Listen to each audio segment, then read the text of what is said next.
বড়সড় অভিযান দক্ষিণ কলকাতার বালিগঞ্জ এলাকায়।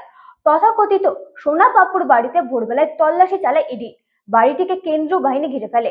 আর্থিক অনিয়ম ও কালো টাকা লেনদেনের অভিযোগে এই অভিযান বলে সূত্র মারফত জানা গেছে। বাড়ি থেকে গুরুত্বপূর্ণ নথি ও ইলেকট্রনিক ডিভাইস খতিয়ে দেখা হচ্ছে। তদন্তে মিলতে পারে বড়সড় সূত্র, এমনই ইঙ্গিত তদন্তকারী সংস্থার।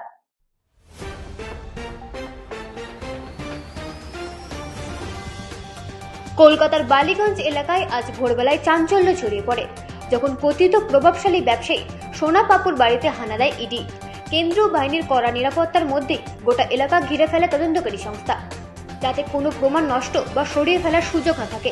সূত্র মারফত জানা গেছে, আর্থিক দুর্নীতি, অবৈধ লেনদেন এবং বেআইনি সম্পত্তি অর্জনের অভিযোগে এই অভিযান চালানো হচ্ছে এবং একাধিক গুরুত্বপূর্ণ নথি ও ডিজিটাল ডিভাইস ইতিমধ্যেই বাজেয়াপ্ত করা হয়েছে। দীর্ঘ সময় ধরে চলা এই তল্লাশি অভিযানে ইডির আধিকারিকরা বাড়ির প্রত্যেকটি অংশ খুঁটিয়ে খতিয়ে দেখছেন এবং সংশ্লিষ্ট ব্যক্তিদের জিজ্ঞাসাবাদও করছেন। ঘটনার খবর ছড়িয়ে পড়তে এলাকায় ব্যাপক চাঞ্চল্য তৈরি হয়েছে। ভিড় জমিয়েছেন স্থানীয় বাসিন্দারাও।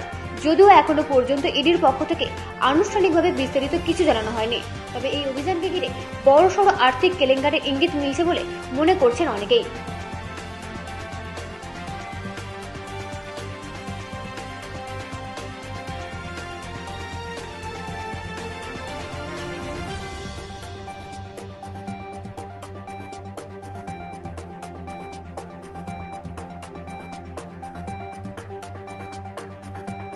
ব্যুরো রিপোর্ট, রাত দিন নিউজ নেটওয়ার্ক। উত্তর 24